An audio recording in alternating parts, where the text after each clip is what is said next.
Buenos días a todos y a todas. Gracias por acompañarme el día de hoy.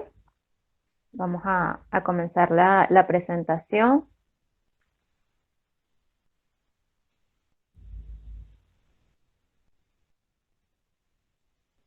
Vamos a darle unos minutitos. Ahí va. Bueno, de verdad que yo estoy muy contenta por todas estas masterclass que se vienen dando. Eh, y bueno, han sido todo un desafío para nosotros también y eso nos emociona bastante. Poder traerle a ustedes la preparación de todas estas clases que con mucho gusto lo estamos haciendo. Y como dice Cristian, pues bueno, esto es parte del contenido que vamos a estar desarrollando en nuestros diplomados. Entonces, bueno, intervenciones en crisis suicidas, del prejuicio a la acción.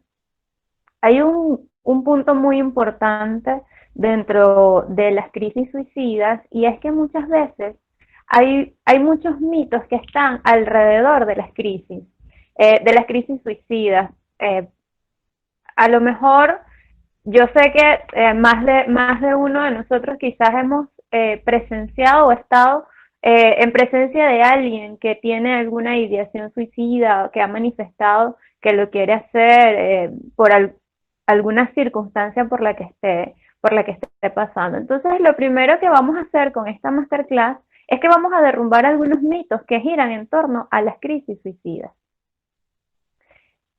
Les comento que el Día Mundial de la Prevención del Suicidio es el 10 de septiembre. Entonces, el 10 de septiembre, la Organización Panamericana de la Salud y la Organización Mundial de la Salud organizan toda una campaña en pro de prevenir el suicidio, ¿ok? El suicidio se puede prevenir, ese es quizás el mito más grande de todos los que existe, donde pensamos que el suicidio no se pudiese prevenir. Y la verdad es que sí, se puede trabajar en pro de la prevención. El primer mito con el que vamos a trabajar es que solo las personas con trastornos mentales se suicidan. Y la verdad es que el comportamiento suicida indica un estado de infelicidad o de insatisfacción profunda, ¿no? Pero no necesariamente un trastorno mental. Muchas personas que viven trastornos mentales no son afectadas por el comportamiento suicida y no todas las personas que se quitan la vida tienen un trastorno mental. Entonces, o ya un diagnóstico establecido como tal. Hay un alto índice de personas que están diagnosticadas con esquizofrenia, con trastornos borderline o cualquier otro trastorno depresivo, ansioso, que son factores de riesgo para la propensión al suicidio, pero no necesariamente las personas que se suicidan tienen algún trastorno mental, ¿ok?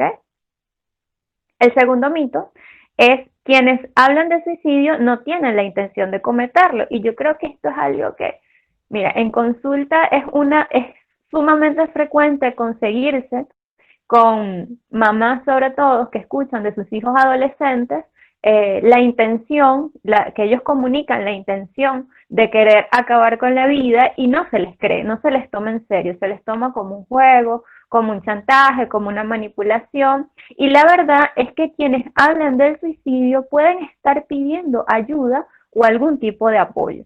Un número significativo de personas que contemplan el suicidio presentan ansiedad, depresión y pueden considerar que carecen de otra opción. Es decir, los trastornos depresivos y los trastornos ansiosos te dan una visión de túnel ante las circunstancias por las que estás atravesando. Y la verdad es que el suicidio comienza a ser una de las únicas opciones que estas personas están contemplando.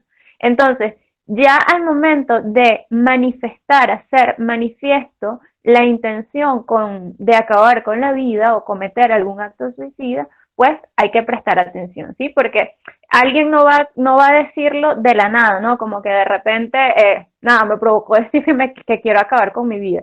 No se trata de eso. Casi siempre hay una elaboración previa, hay algo que está allí. Entonces, bueno, es muy preventivo trabajarlo en pro de evitar que la conducta se lleve a cabo.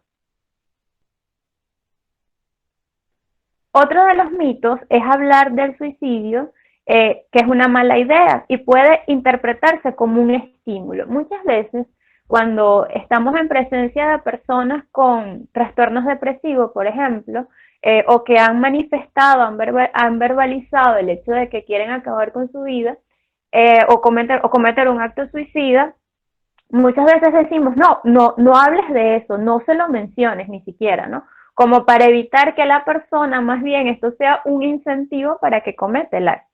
Y la verdad es que dado el estigma generalizado que existe alrededor del suicidio, la mayoría de las personas que contemplan el suicidio no saben con quién hablar, es decir, están encerradas en sí mismas. Entonces, en lugar de fomentar el comportamiento suicida, hablarlo de manera abierta y expresiva puede dar una oportunidad a esta persona, dándole opciones o quizás tiempo para reflexionar sobre su decisión, y de esta manera se puede prevenir el suicidio.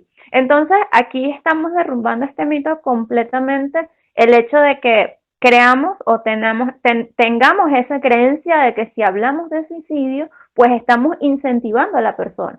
No es así. Le estamos dando una oportunidad a esta persona para que pueda expresar sus emociones y sus sentimientos. Y hay algo muy importante, que ya lo vamos a ver un poquito más adelante, y es que cuando estamos frente a una crisis suicida, a nosotros como interventores, como asistentes, como el papel que estemos jugando en ese momento, lo que nos interesa es ganar tiempo, ¿ok?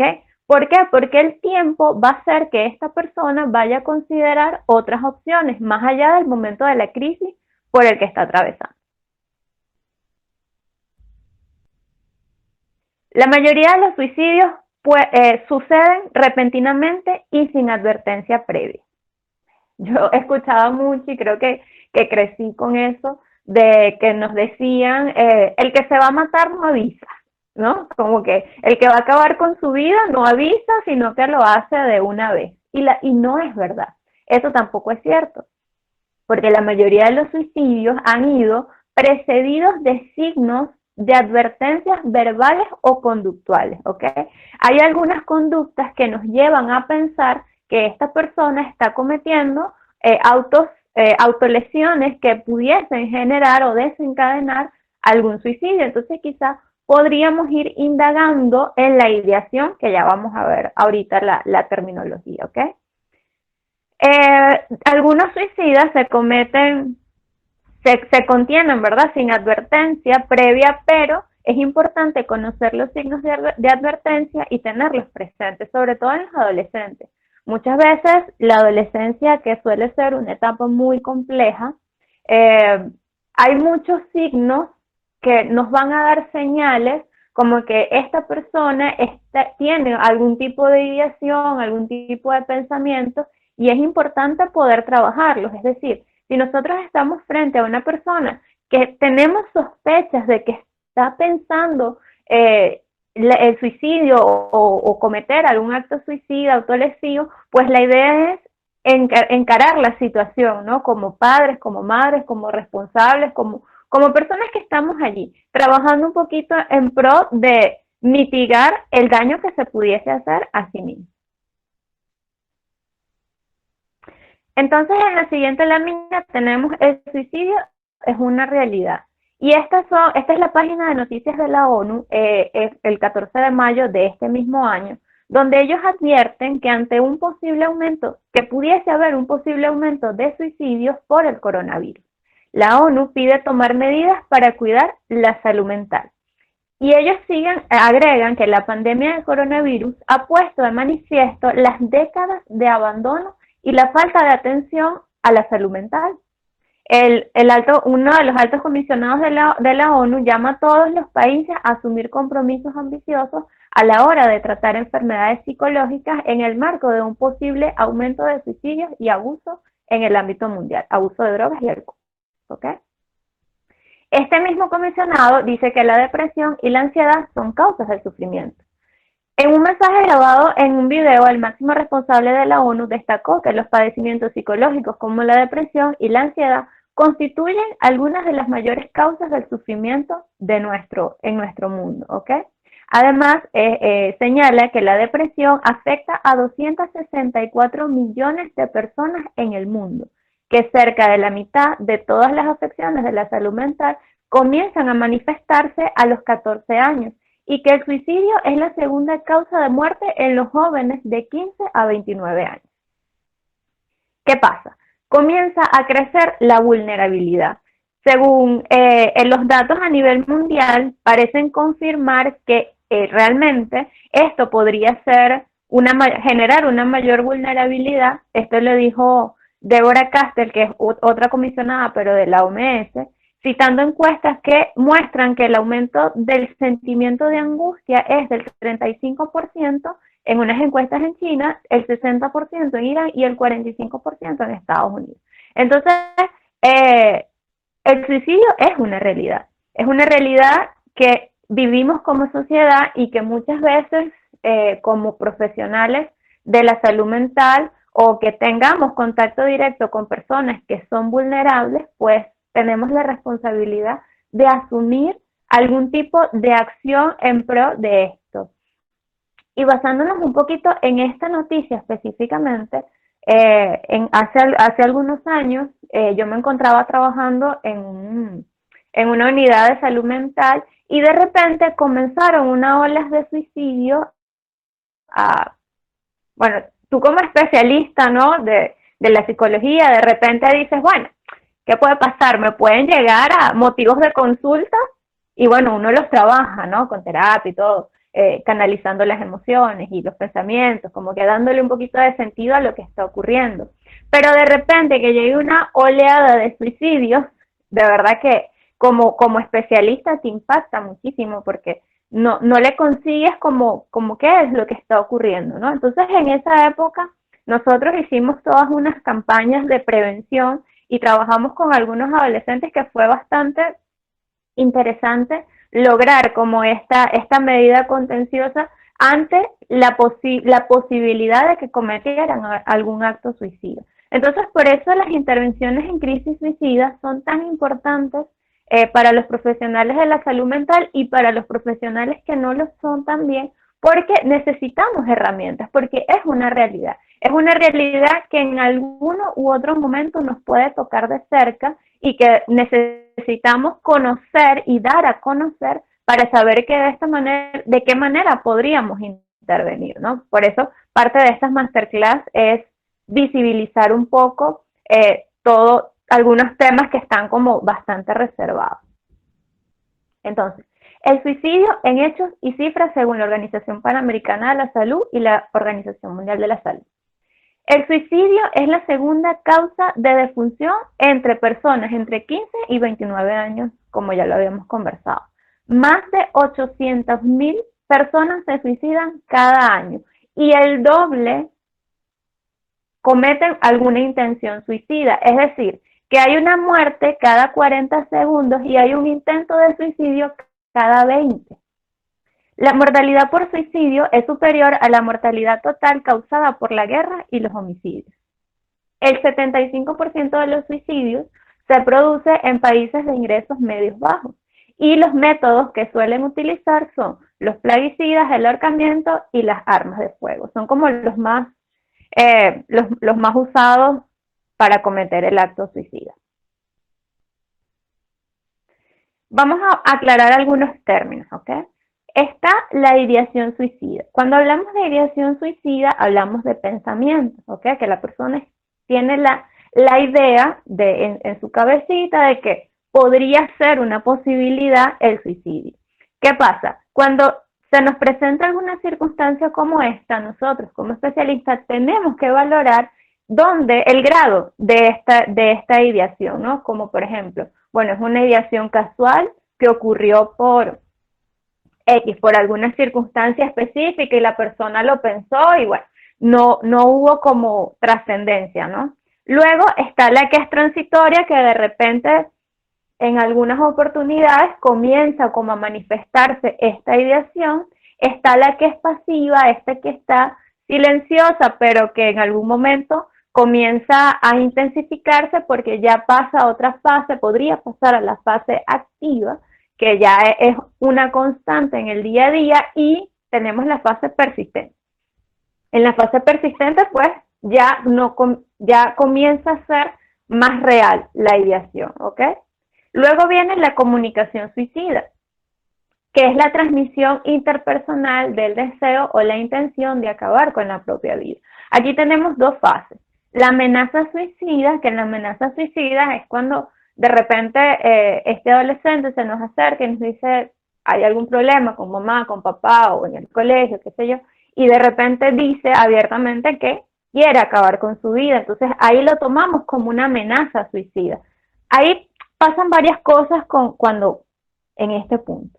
Uno es que la familia, por lo general, tiende a catalogar de manipulación y no lo toman en serio, ¿ok?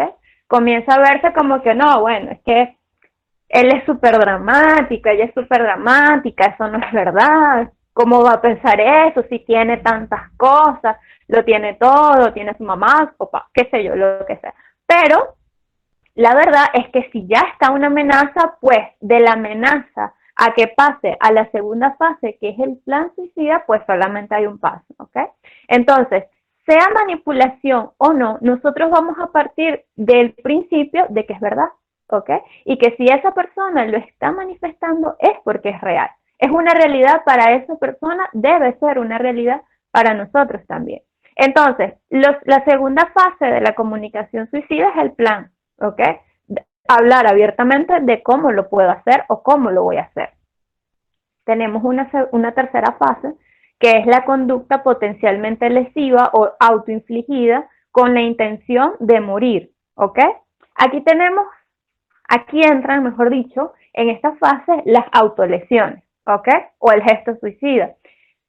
Si vemos que, bueno, una vez en consulta también nos pasó que de repente comenzaron a llegar muchas adolescentes con la piel rota, ¿no? Se habían hecho heridas. Y bueno, descubrimos al final que era toda una red que estaba por alguna red social, y era como que las incentivaban a eso. No sé si vieron también el tema que estuvo bastante como que en boda, el de la ballena azul, el juego de la ballena azul. Bueno, era algo como eso, pero era de un poco más de adolescentes, ¿no? No era tanto como que atacaba a niños. Entonces, en ese caso, pues comenzaron a llegar estas adolescentes a la consulta y comenzamos a hacer un estudio de qué era lo que estaba pasando. Bueno, ellas tenían grupos en esta red social donde se incentivaban a autolesionar. Entonces, aquí son las conductas autolesivas, se le llaman parasuicidios, es decir, hay una intención de hacerme daño, de ocasionarme daño, pero aquí podríamos caer en una conducta suicida no determinada, es decir, no lo estoy haciendo con la conciencia de que voy a acabar con mi vida y lo estoy haciendo, ¿sí? Por algo me estoy haciendo daño. También en otras de las conductas suicidas no determinadas están, por ejemplo, el exceso de alcohol, excederse en alcohol, en conductas o en conductas alimentarias o conductas propias donde se ponga en riesgo la vida, ¿ok? El intento suicida, que ya abiertamente es que, bueno, que lo va a cometer el acto, y el suicidio propiamente, que ya aquí sería la muerte, ¿no? El suicidio consumado, que se le llama. Muy bien, entonces hay algunos factores de riesgo que están asociados a la conducta suicida. Tenemos los factores individuales, como ya lo vimos un poquito con el tema de los mitos, que están los trastornos mentales. La depresión, el trastorno bipolar, el trastorno psicótico, el abuso de alcohol o sustancias, los trastornos de ansiedad, los trastornos de conducta alimentaria, de personalidad, impulsividad y agresión, ¿ok?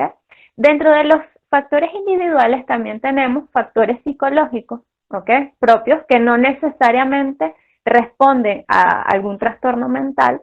Tenemos los intentos previos o la ideación que ya se venía manejando de alguna manera, la edad, el sexo, los factores genéticos y biológicos, la enfermedad física o la discapacidad.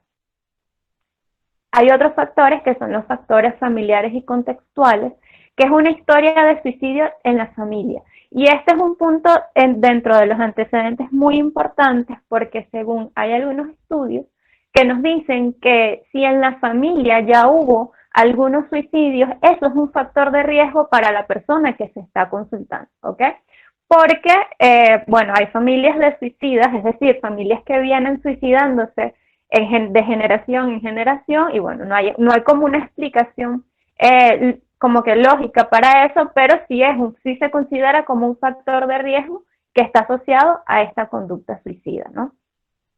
Tenemos los eventos vitales estresantes, por ejemplo, la condición por la que estamos atravesando actualmente es una condición, es un evento vital que es bastante estresante porque pone en riesgo nuestra propia integridad. Están los factores sociofamiliares y los ambientales, como las faltas de apoyo, el bajo nivel socioeconómico, educativo y la situación laboral, la etnia o la religión. Están otros factores, que es algún historial de maltrato físico o abuso sexual, la orientación o la preferencia sexual, el acoso por parte de iguales, el fácil acceso a armas, medicamentos o tóxicos.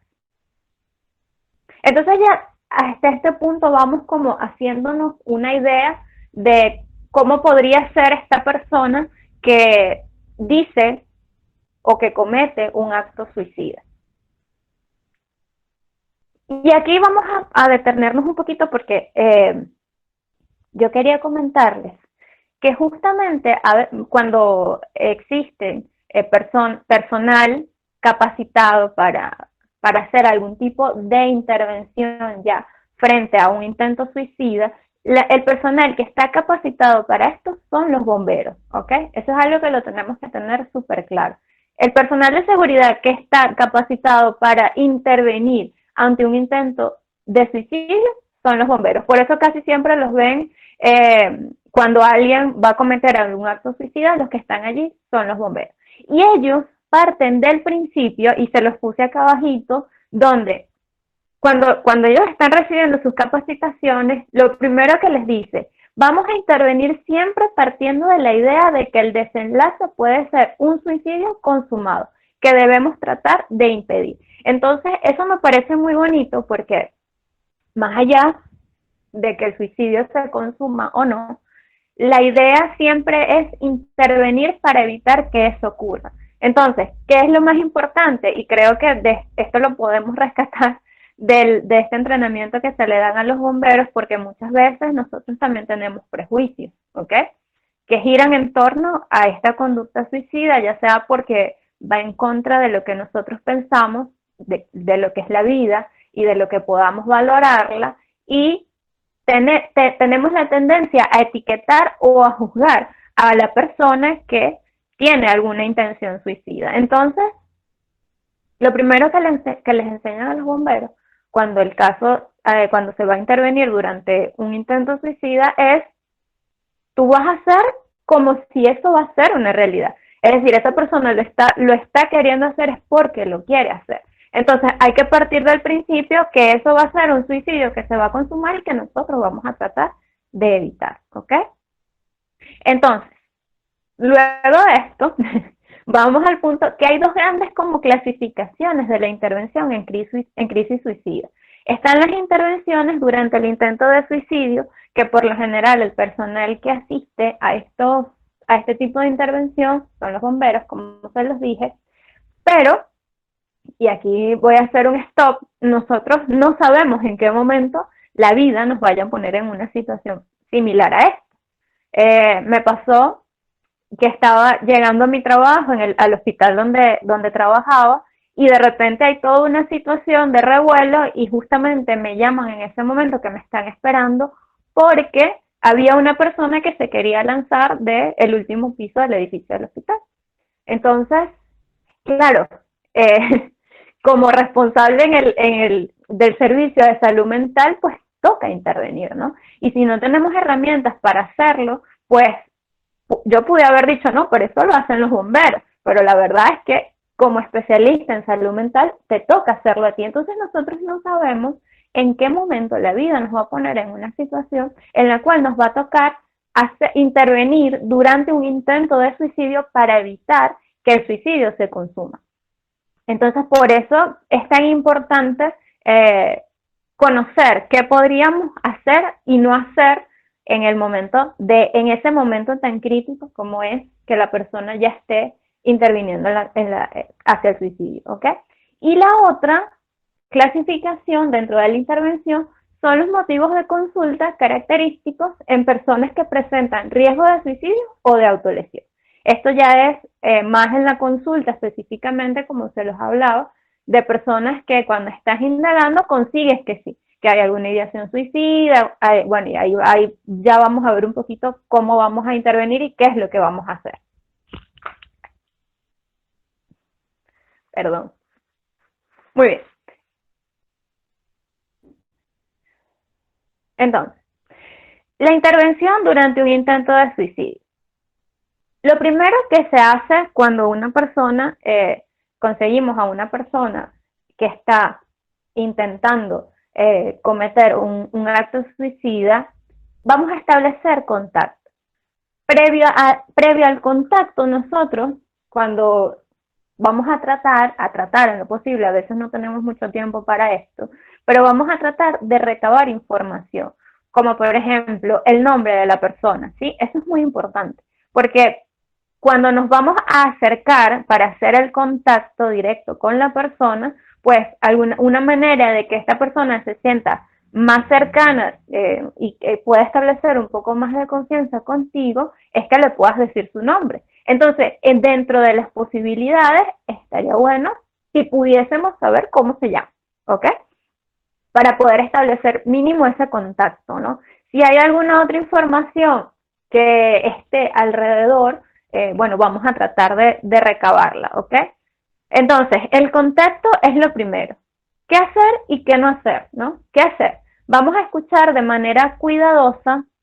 Primero nos vamos a ir acercando, no de espaldas, casi siempre tenemos que irnos acercando hacia donde esté el campo visual de esta persona para que nos vea, porque cualquier movimiento brusco podría detonar en que cometa el acto como tal. Entonces vamos a irnos acercando de manera que vamos a ir buscando hacer contacto visual.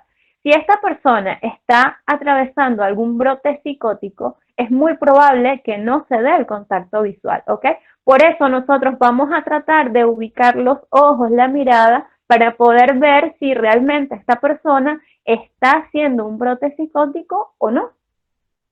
Eso es como el primer paso, ¿no? Como que un escaneo rápido de la situación para saber cómo vamos a actuar, ¿no? Entonces, ese contacto que vamos a hacer, como se les dije, vamos a tratar de que sea por el nombre, llamando a esta persona por su nombre, acercándonos lo más que podamos hacia su campo visual y vamos a comenzar a llamar su atención, pero de una manera muy, muy discreta, ¿ok? Nada que sea brusco o abrupto. Vamos a tratar también de mantener un espacio prudente si no hay necesidad de hacer una contención física, ¿ok? Las contenciones físicas casi siempre son desastrosas. Entonces, la idea es que la contención física sea como uno de los últimos recursos que se vayan a implementar. Vamos a tratar siempre de respetar su espacio vital para que esta persona no se sienta amenazada, sino que nos vamos a ir acercando poco a poco y pidiendo permiso también. Puedo acercarme, entonces voy un poquito más, un poquito más, un poquito más, hasta lograr hacer contacto visual con la persona. Entonces, vamos a escuchar de manera cuidadosa lo que esta persona tenga para decirnos. Vamos a reflejar sentimientos y hechos como que sí, yo te entiendo, yo sé que quizás esta situación es muy apremiante para ti. Hay como muchas palabras específicas que podríamos decirle para que la persona se sienta mucho más en confianza, ¿no? Vaya entrando en confianza con nosotros. No vamos a juzgar, no le vamos a preguntar qué quiere hacer, porque es lógico lo que quiere hacer. No le vamos a preguntar tampoco qué lo llevó hasta ahí. No es momento de hacerlo, sino que estamos buscando primero hacer contacto. Vamos a comunicar nuestra aceptación, es decir, estamos dispuestos a ayudar, ¿sí? Recuérdense que a los bomberos también se les enseña que lo que ellos van a hacer ante una intervención, a diferencia de cualquier otra intervención en crisis, por ejemplo, ante una emergencia, un desastre natural, el tiempo tiene que ser lo más pronto posible. Cuando es una intervención durante un intento de suicidio, el tiempo lo vamos a tratar de alargar lo más que podamos, ¿ok? Mientras más tiempo le estemos dando a la persona, más posibilidades va a contemplar. ¿Ok? Esa visión de túnel se la podemos ir ampliando poco a poco cuando, a medida que le vamos haciendo preguntas, a medida que vamos haciendo contacto y todo, como que ella va sintiendo la cercanía y vamos nosotros a ganar tiempo para que esa persona pueda lograr desistir de la idea de cometer el acto suicida. ¿Qué no podemos hacer con el contacto? No podemos contar nuestra propia historia. La persona que está ahí no le interesa escuchar otra historia que no sea su propia historia, ¿ok? O lo que esta persona está viviendo. Ignorar sus sentimientos o hechos, como desvalorizarlos, como decirle cosas como que no eres capaz, que tal. No, nada de eso. No vamos a juzgarlo o tomar partido, que sí, que eso es así, hacer algo como que juzgar a esta persona por lo que está pasando, ¿ok? Luego que hayamos establecido el contacto, vamos a ver la dimensión del problema, ¿ok? Por ejemplo, vamos a plantear algunas preguntas abiertas, en este caso. Eh, por ejemplo, hay personas que pasan por esto mismo que tú estás pasando y se sintieron muy mal en ese momento, no vieron salida, como que buscando la manera de entrarle con alguna pregunta abierta, vamos a evitar que respondan con un sí o con un no, sino que vamos a incentivar un poquito más eh, la comunicación, el diálogo, ¿ok? Vamos a pedir que la persona, a pedir a la persona que sea concreta, que no se nos vaya mucho por las ramas, sino que tratar como de puntualizar un poco más qué es lo que está pasando. Vamos a permitir, no podemos permitir abstracciones continuas, como que la persona esté un poco disgregada, ¿ok? Y vamos a evaluar el grado de mortalidad de lo que está haciendo, ¿ok? Lo que no podemos hacer es soslayar las señales de peligro. Si en algún momento vemos que existe peligro, lo vamos a asumir como tal. Por eso, evaluamos la mortalidad y evitamos como que no ver las señales de peligro, sino que las vamos a ir actuando como tal, ¿ok? Luego tenemos algunas posibles soluciones que vamos a alentar con algunas lluvias de ideas, ¿ok? Como que dándole posibilidades a las personas, por ejemplo. Hay un caso y de repente la persona, dentro del diálogo que establece, comienza a decir, porque siempre hay como una ambivalencia, un estado afectivo ambivalente entre cuando la persona quiere cometer el acto suicida y está el hecho de que está encontrada consigo mismo y con lo que está sintiendo y siempre te va a decir cosas como, por ejemplo, lo que pasa es que yo no quisiera, yo sé que si yo hago esto le voy a causar daño a mis hijos, a mi esposa, a mi madre. Entonces, eso es un recurso que nosotros podemos utilizar para devolvérselo a la persona, ¿no? Como por ejemplo, si ella dice, yo sé que esto que estoy haciendo va a lastimar muchísimo a mis hijos, entonces nosotros agarramos ese discurso y se lo devolvemos. Tú me estás diciendo que esto que pudieses hacer le puede causar mucho daño a tus hijos y tú los quieres mucho, por ejemplo. ¿Sabes? Como que invitando a la persona a que reflexione sobre lo que está haciendo. Recuerden que lo que estamos haciendo es ganar tiempo. Ganamos tiempo para evitar que la persona cometa el acto como tal, ¿ok? Recordando que esta persona está con una visión de túnel y la única salida que está contemplando en este momento es acabar con la vida. ¿Okay? Acabar con el sufrimiento, acabar con la vida significa, es directamente proporcional a acabar con el sufrimiento o con la infelicidad, con eso que está experimentando en ese momento. Entonces vamos a ir estableciendo prioridades como, por ejemplo, la persona, bueno, ya le dimos alguna lluvia de ideas, se las devolvimos con su propio discurso, ahora vamos a establecer prioridades como que, bueno, podríamos primero hacer esto, quizás hoy, póngase que fue una discusión con la pareja y salió corriendo a lanzarse por el primer edificio que consiguió. Entonces, ¿nosotros qué vamos a hacer? Vamos a establecer prioridades. La prioridad eres tú en este momento. Capaz ahora en este momento no quisieras verle, pero pudieses pasar la noche en tal sitio. O sea, como que buscándole posibilidades, estableciendo lluvia de ideas como para que esta persona comience a contemplar otras opciones, ¿no? ¿Qué es lo que no vamos a hacer? No vamos a tratar de que esa persona se quede en esta visión de túnel, ¿ok? Vamos a tolerar una mezcla de necesidades como que la persona siga como confundiendo todo esto que está sintiendo, todo esto que está experimentando y que no tenga una visión como de salida ante las circunstancias, ¿ok? Ya después de acá, en la cuarta fase es la acción concreta. Vamos a ir dando un paso cada vez, ¿ok? Nos vamos a ir, ya hicimos la lluvia de ideas, establecimos prioridades, ahora vamos a establecer metas específicas a corto plazo, ¿ok? Lo que estamos tratando de hacer con esta persona que está al borde de un precipicio, por ejemplo, es obvio, estos pasos de intervención no son lineales, es una de las cosas que hay que aclarar, ¿no? Porque capaz primero se da la acción concreta, después vamos planteando algunas soluciones, después hacemos la dimensión, es decir, esto no podría ser lineal porque la vida no es lineal, ¿ok?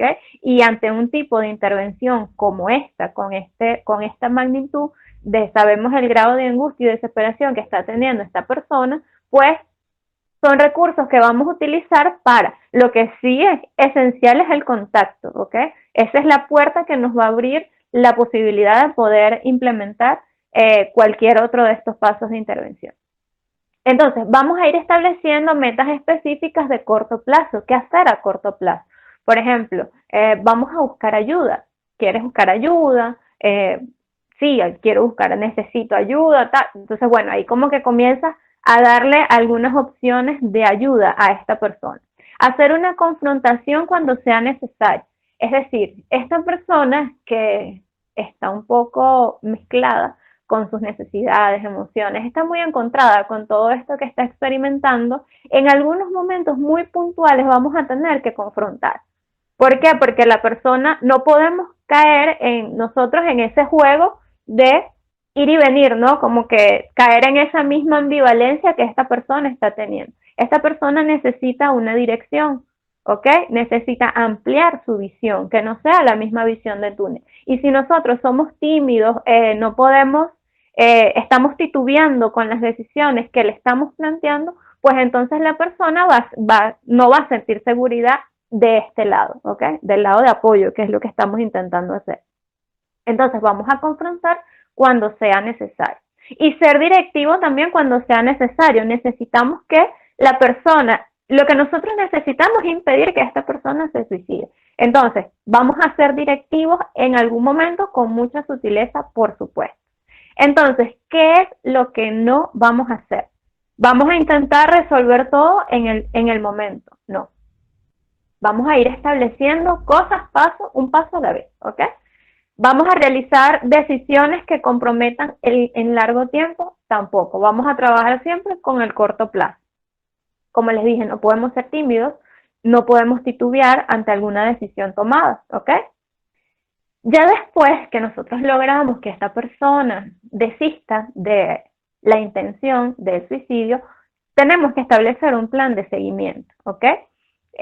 Por ejemplo, en el caso de los bomberos se les pide que les hagan seguimiento a estas personas, ¿ok? Que les hagan seguimiento, evalúen la familia, cómo estuvo, tal, no sé qué. Y si en el caso de que son ustedes directamente como profesionales de la salud mental o profesionales de la educación o otra profesión que se vea con alguna situación como esta, es necesario que podamos hacer un seguimiento a la persona. ¿Qué vamos a hacer? Vamos a hacer un convenio para reconectar. Recordemos que esta persona, pues, si nosotros logramos que no cometiera el acto suicida, entonces estableció un vínculo con nosotros, ¿ok? Y vamos a aprovecharnos de eso para tratar de mantener el contacto, ¿ok? Y vamos a evaluar los pasos de acción. Bueno, ¿qué es lo primero que vamos a hacer? Vamos a pedir la consulta con psicología, con psiquiatría, con algún servicio de salud mental. Después, bueno, te puedes quedar en casa de este amigo si no te quieres quedar en tu casa, o capaz, si vamos, hacemos el contacto con el amigo, el vecino, el familiar, pues hacemos que esta persona se encargue como tal, porque es una persona que no puede estar sola. Recuérdense que solo ganamos tiempo, pero el hecho de que hayamos evitado que el acto se cometiera no quiere decir que esta persona no lo vaya a intentar otra vez, ¿ok? Entonces, lo más importante es que esta persona no puede quedarse sola y aparte necesita ayuda con algún servicio de salud mental y es urgente, ¿ok? Es una de los motivos de consulta que se suelen atender en psicología como urgencias, ¿ok? ¿Qué no vamos a hacer? Vamos a dejar detalles al aire sin concretar un plan o vamos a dejarle la evaluación a alguien más. Ay, fulano, encárgate tú de evaluar al paciente. No, tenemos que asumir nosotros la evaluación y todo lo que pasó, ¿ok? Muy bien.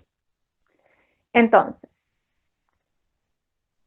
vamos al otro punto, que son los motivos de consultas característicos en personas que presentan riesgo de suicidio o de autolesión. Primero, hay una gran perturbación o una angustia que esta persona está manifestando en la consulta, ¿ok? Sabemos que hay unos profundos sentimientos de desesperación o sentimientos de tristeza que hacen que esa visión de túnel se vaya agudizando. Hay algunos antecedentes de intentos de autolesión, por ejemplo, alguna intoxicación aguda por plaguicidas, sobredosis medicamentosa o heridas autoinfligidas, ¿ok? Entonces, en la parte de la evaluación vamos a comenzar, nos llega el paciente, ¿no? Nos llega esta persona con referida, puede llegar sola, puede traerla la mamá, el papá, la hermana, puede venir con alguien o puede venir sola, ¿ok?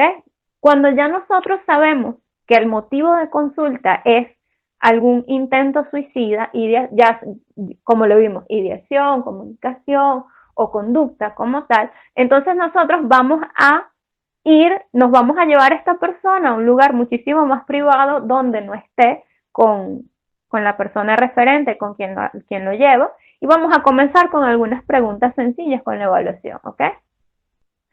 Entonces, la persona ha intentado suicidarse o autolesionarse en fechas recientes. Como que la pregunta que vamos a ir recabando en la entrevista, ¿no? Con la familia, con la persona que lo haya llevado, o si vino solo, pues una pregunta directiva, ¿ok? Completamente directa a esta persona. Una segunda pregunta es si hay algún riesgo inminente de suicidio o de autolesión. Aquí vamos a evaluar el plan. Es decir, bueno, ya comunicaste que hay una ideación suicida, perfecto. Ahora vamos a ir evaluando el grado, ¿no? Bueno, ¿hay algún riesgo inminente de suicidio? Es decir, ¿hay algún plan? Ya sabes cómo lo vas a hacer, ya sabes qué vas a hacer, cómo lo vas a hacer, entonces ahí ya más o menos nosotros nos vamos haciendo un panorama, o si ya hay algún intento, si ya hay alguna lesión, se haya autoinfligido, si ya algo pasó. Y la tercera pregunta, ¿está presente alguna afección concomitante que se asocia a la tendencia del suicidio o la autolesión? Es decir, si hay alguna patología previa, alguna enfermedad crónica, algún diagnóstico, algo como que está allí, ¿no? En esta misma fase de evaluación vamos a hablar acerca del suicidio o la autolesión. Como les dije, vamos a preparar ese entorno seguro y privado donde la persona pueda sentirse cómoda, ¿ok? Lo primero es que no vamos a juzgar a la persona por tener tendencias suicidas.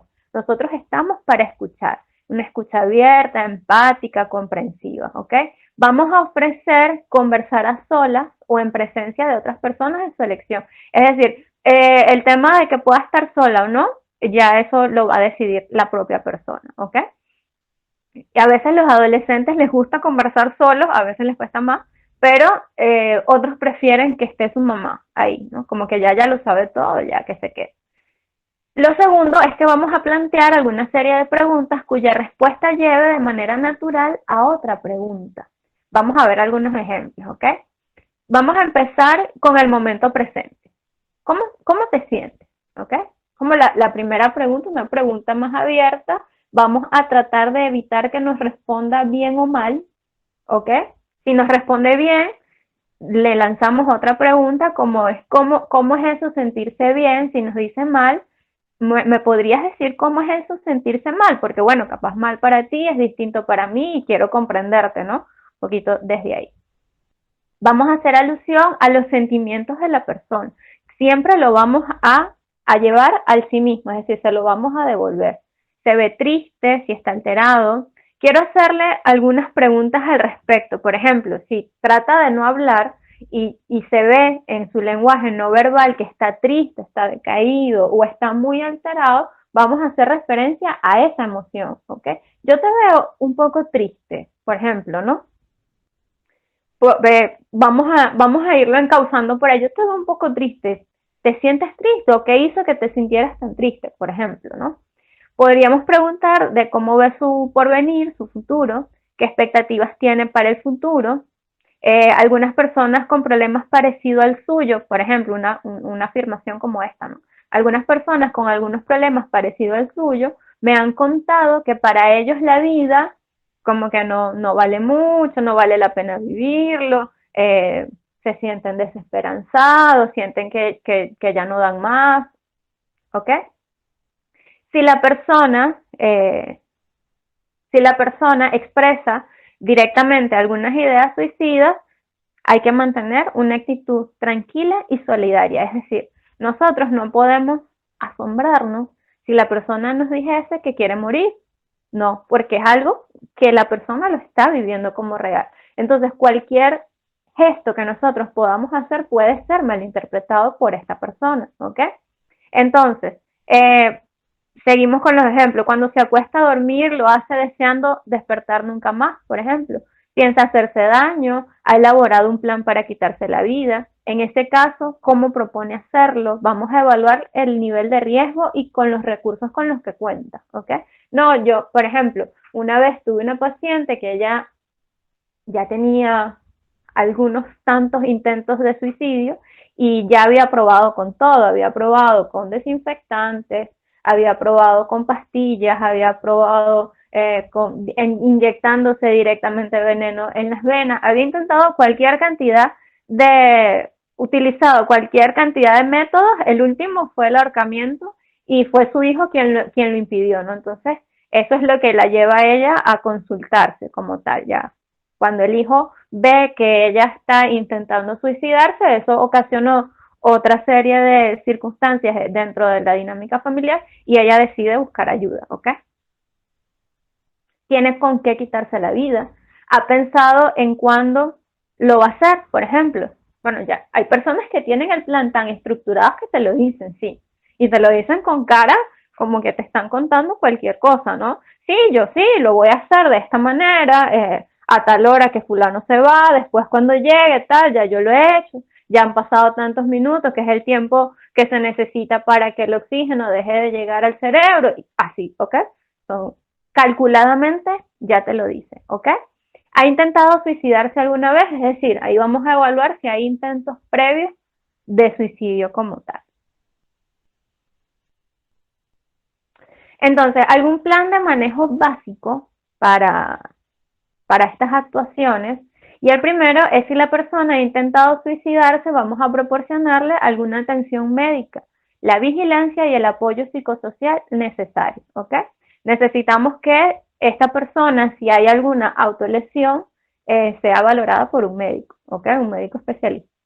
Si la persona está en riesgo inminente de suicidio o de autolesión, la vamos a vigilar y le vamos a prestar apoyo psicosocial. Es decir, si no cometió algún acto autolesivo, pues entonces vamos a, si el riesgo está inminente, nosotros vamos a vigilarla, que era lo que les decía, tratar de coordinar con su familia, con amigos, algún tipo de vigilancia no invasiva, ¿ok?